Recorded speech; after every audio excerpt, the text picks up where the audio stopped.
नमस्कार। आज हम बात करेंगे कर्म के बारे में, जो भारतीय दर्शन का एक महत्वपूर्ण विषय है। कर्म का अर्थ है कार्य या एक्शन, और यह हर व्यक्ति के जीवन को प्रभावित करता है। हमारे हर छोटे बड़े कार्य का परिणाम होता है, चाहे वह अच्छा हो या बुरा। इस वीडियो में हम जानेंगे कि कर्म क्या है, कैसे काम करता है, और इसके विभिन्न प्रकार कौन से हैं। शुरुआत करते हैं। इस याद का अर्थ है कार्य। ये सिर्फ शारीरिक कार्य नहीं, बल्कि हमारे विचार और भावनाएं भी इसमें शामिल है। हर कार्य का एक परिणाम होता है, जिसे हम कारण और परिणाम का नियम कहते हैं। ये नियम बताता है जैसा हम करते हैं वैसा ही हमें वापस मिलता है। अगर हम अच्छा करेंगे तो अच्छा मिलेगा, और अगर बुरा करेंगे तो बुरा मिलेगा। ये नियम हर व्यक्ति पर समान रूप से लागू होता है।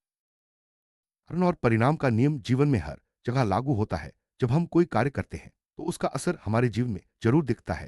ये नियम हमें सिखाता है कि अपने कार्यों के प्रति जिम्मेदार रहें। अगर हम अच्छे कार्य करेंगे तो हमें अच्छा फल मिलेगा, अगर बुरा करेंगे तो बुरा परिणाम मिलेगा। ये नियम न केवल हमारे वर्तमान जीवन में बल्कि भविष्य में भी असरदार का नियम सार्वभौमिक है, यानी यह हर जगह हर व्यक्ति पर लागू होता है। कोई इससे बच नहीं सकता, चाहे हम किसी भी धर्म, जाति या संस्कृति के हों। कर्म का नियम सब पर समान रूप से लागू होता है। यह नियम जीवन में व्यवस्था बनाए रखता है और हमें सही दिशा में आगे बढ़ने के लिए प्रेरित करता है।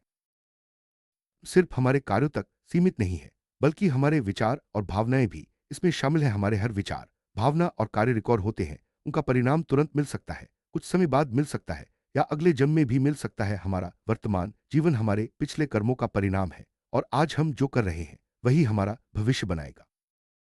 हमारे कर्मों का रिकॉर्ड हमेशा बना रहता है, चाहे हम सोचें, महसूस करें या कोई कार्य करें। सब कुछ ब्रह्मांड में दर्ज हो जाता है। इसका परिणाम हमें कभी न कभी जरूर मिलता है। ये प्रक्रिया हमें अपने कार्यों के प्रति सतर्क रहने की सलाह देती है। कर्म का परिणाम कभी कभी तुरंत मिल जाता है, जैसे किसी को मदद करने पर खुशी मिलना। कभी कभी परिणाम देर से मिलता है, जैसे मेहनत के बाद सफलता, और कभी कभी अगले जन्म में भी मिलता है। यह हमें सिखाता है कि हर कार्य का असर होता है, चाहे वह अभी दिखे या बाद।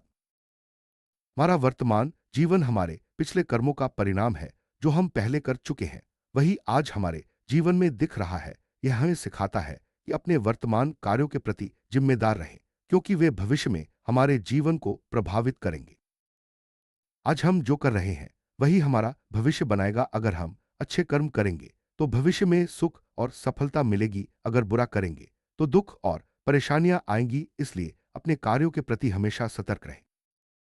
कर्म को हम देख नहीं सकते, लेकिन उसके परिणाम हर जगह दिखाई देते हैं। हर घटना के पीछे एक कारण होता है। अगर कर्म का नियम न होता तो दुनिया में कोई व्यवस्था नहीं होती। इसलिए यह स्पष्ट है कि कर्म एक सच्चा और प्रभावी नियम है। कर्म के परिणाम हमारे जीवन में हर जगह दिखाई देते हैं, चाहे वह खुशी हो, दुख हो, सफलता हो या असफलता। सब कुछ हमारे कर्मों का परिणाम है। यह हमें सिखाता है कि अपने कार्यों के प्रति जिम्मेदार रहें और हमेशा अच्छा करें।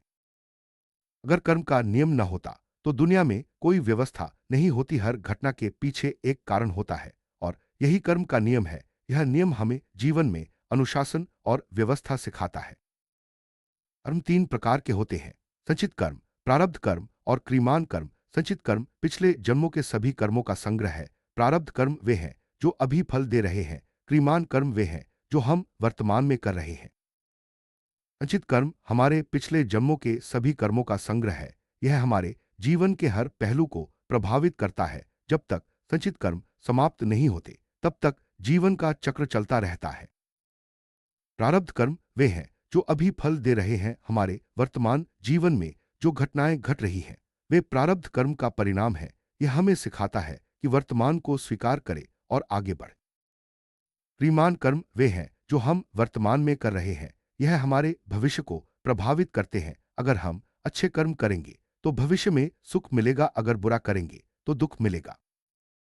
हमें हमेशा अच्छे कर्म करने चाहिए, अपने जीवन की जिम्मेदारी लेनी चाहिए और दूसरों को दोष नहीं देना चाहिए। सकारात्मक सोच और अच्छे कार्य हमें एक बेहतर जीवन की ओर ले जाते हैं। दुख और सुख दोनों हमारे कर्मों के परिणाम हैं। अपने जीवन की जिम्मेदारी लेना बहुत जरूरी है। जब हम दूसरों को दोष देना छोड़ देते हैं तब हम अपने कर्मों के प्रति जागरूक हो जाते हैं। इससे हमारा जीवन बेहतर बनता है।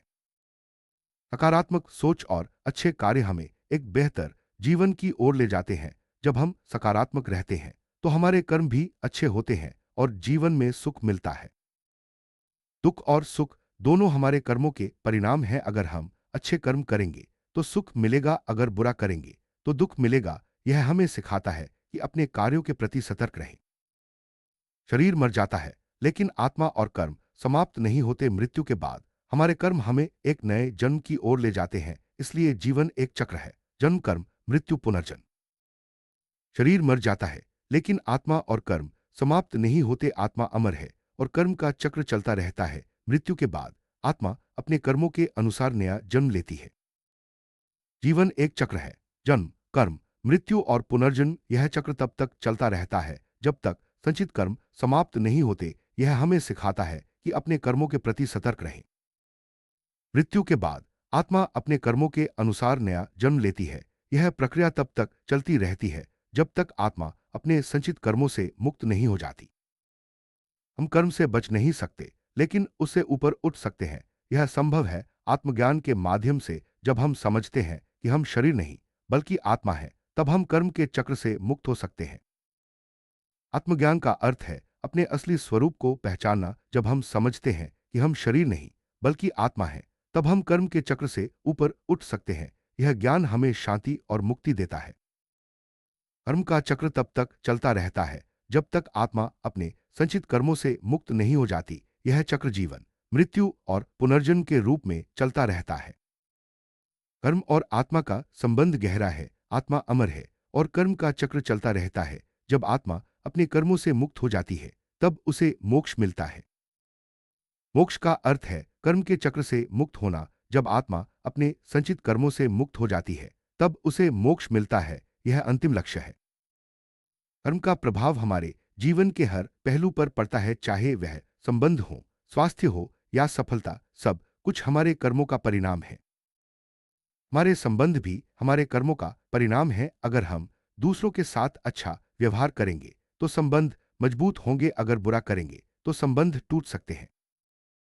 स्वास्थ्य भी हमारे कर्मों का परिणाम है। अगर हम स्वस्थ जीवन शैली अपनाएंगे तो अच्छा स्वास्थ्य मिलेगा। अगर बुरी आदतें होंगी तो स्वास्थ्य खराब हो सकता है। सफलता भी हमारे कर्मों का परिणाम है। अगर हम मेहनत और ईमानदारी से काम करेंगे तो सफलता मिलेगी। अगर आलस्य करेंगे तो असफलता मिलेगी।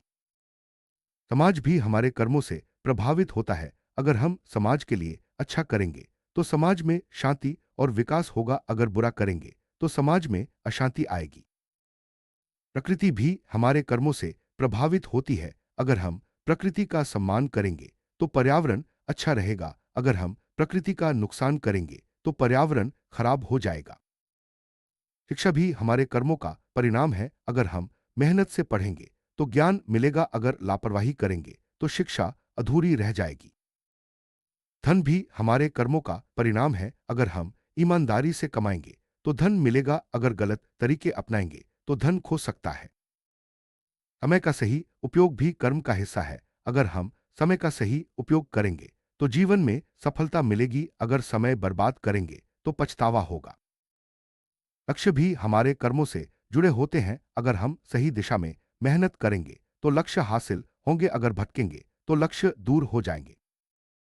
आदतें भी हमारे कर्मों का हिस्सा है। अगर हम अच्छी आदतें अपनाएंगे तो जीवन में सुख मिलेगा। अगर बुरी आदतें होंगी तो परेशानियां आएंगी। विचार भी कर्म का हिस्सा है। अगर हम सकारात्मक सोचेंगे तो अच्छे कर्म होंगे। अगर नकारात्मक सोचेंगे तो बुरा असर होगा। भावनाएं भी कर्म का हिस्सा हैं। अगर हम प्रेम, दया और सहानुभूति दिखाएंगे तो अच्छे कर्म होंगे। अगर क्रोध या द्वेष होगा तो बुरा असर होगा। निर्णय भी हमारे कर्मों का हिस्सा है। अगर हम सही निर्णय लेंगे तो जीवन में सफलता मिलेगी। अगर गलत निर्णय लेंगे तो परेशानियां आएंगी। प्रेरणा भी कर्म का हिस्सा है। अगर हम प्रेरित रहेंगे तो अच्छे कर्म करेंगे। अगर निराश होंगे तो कर्म कमजोर होंगे। प्रेरणा से जीवन में ऊर्जा आती है। कर्म का सार यही है कि हमारे हर विचार, भावना और कार्य का परिणाम होता है। अगर हम अच्छे कर्म करेंगे तो सुख मिलेगा। अगर बुरा करेंगे तो दुख मिलेगा। जीवन में जिम्मेदारी, सकारात्मक सोच और आत्मज्ञान से हम कर्म के चक्र से ऊपर उठ सकते हैं। यही कर्म का अंतिम संदेश है।